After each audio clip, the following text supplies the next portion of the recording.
Welcome to the Khan Academy tutorial. First, go to the internal portal and click on the Clever tile.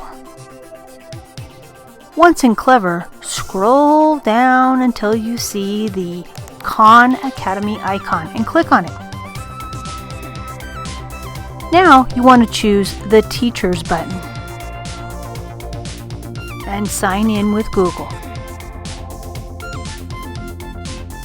Once you are in, you can create a class. I've created this first grade class right here. But I need to add students to this classroom. So I'm going to choose Google Classroom to get my students in. I choose the class that I want and I'm going to invite those students to Khan Academy. It is going to send an email to them inviting them to my Khan Academy class. Now I can add assignments to this class. I pick some activities and I'm going to assign them. Here's my class and I'm going to make sure that my student is in there. And I assign.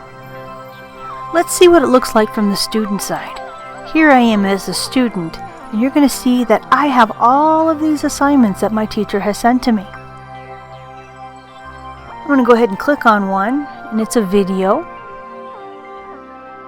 And after I watch the video, I can go down to the next section. I have the ability to click on any one of the activities that I would like, in the order that I would like.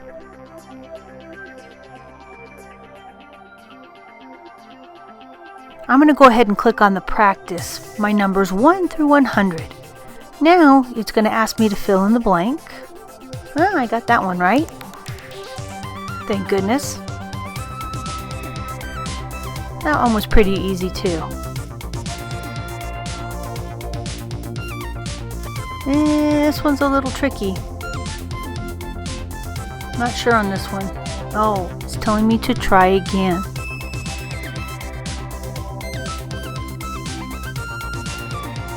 There we go. You get the idea. Now, as the teacher, I can check the scores of the different activities that my students are doing. Now, as a student, I didn't do too many, so I'm probably not going to see too much action here. Actually, I didn't complete this activity. If I go down to Manage, I can see all of the activities and I can see what was completed and what wasn't. If I click on the students, I can click on each individual to see the actual amount of time they have spent on each assignment. And this one needs some work. Thank you for watching.